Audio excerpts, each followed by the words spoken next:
The Battle of New York was 10 years ago, and you're telling me it took them this long to assemble the first Avengers Con? It only took the My Little Pony fandom 9 months after Friendship is Magic to launch BronyCon. I'm Gayfesh, and today we'll be talking Miss Marvel Season 1, Episode 1, Generation Y. But before we get started, make sure to like, subscribe, and ring the bell. The show has a very distinct aesthetic in the way it's shot and the use of animation. We're seeing the show from the perspective of a 16-year-old, and so not only does the camera make exaggeratedly dramatic moves, but in a lot of shots we actually get to see Kamala's daydreams manifest as animations in the background. I only watched a couple episodes of Lizzie McGuire back in the day, so I could be completely off base in this comparison, but it feels a little reminiscent of that. I'm not very familiar with Kamala Khan, and I can't give you the inside scoop from what I've read in comics. I know some of her basic storyline from general cultural osmosis, and because she's the favorite comic character of my podcast co-host, but I think the only book I've ever read that she was in was an issue of Miles Morales, so I can't really tell you if the show captured the essence of her yet. I just have to take her on as a new character. The thing I am most aware of is that they changed her powers from shapeshifting to creating crystalline constructs.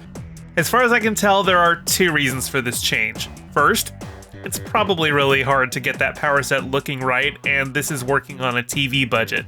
Second, the Fantastic Four movie is in development, and they probably wanted to differentiate her a little more from Reed Richards.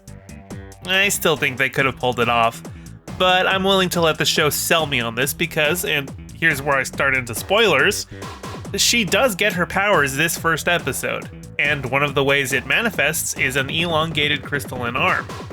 The plot of the episode is fairly basic. She wants to go to Avengers Con and enter the costume contest, but her overbearing mother thinks Captain Marvel's outfit is too tight and indecent. So she has to hatch a plan with her best friend Bruno to sneak out and get there. Bruno's a tinkerer. He helps airbrush Kamala's cosplay, makes some LED light gloves for it, and even created an auto-locking mechanism for his bicycle. It's Marvel, so there's always going to be some heightened reality when it comes to technology, but this kid isn't a billionaire like Tony Stark, so his ability to create gadgets feels a little more far-fetched. Avengers Con seems a little claustrophobic for me, but I can imagine they're going to be turning a lot of the stuff seen on screen into official merch because it's a goldmine. One of the cutest parts about the convention is that it's set at Camp Lehigh, where Captain America trained in the 40s. I assume S.H.I.E.L.D. or S.W.O.R.D. or Damage Control took out all the classified stuff left over at the abandoned base, although I'm sure Zola's missiles took care of a big chunk of that. Because the cosplay contest encourages everyone to add a little personal flair to their getup, Kamala grabs a bracelet her grandmother had sent over. As soon as she puts it on, she starts to glow with purple power, but because nobody reacts to this, either that was a visual representation of how Kamala feels, or literally nobody is watching her at that point.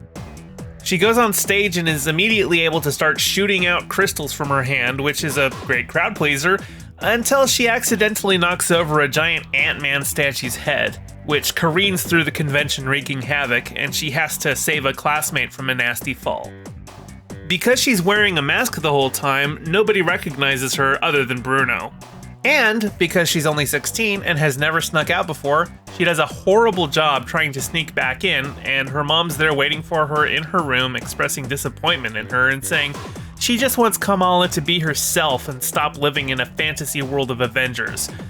Though we all know how that's gonna end up. In a post-credits scene, her light show at the convention makes it to TikTok and gets the attention of Damage Control.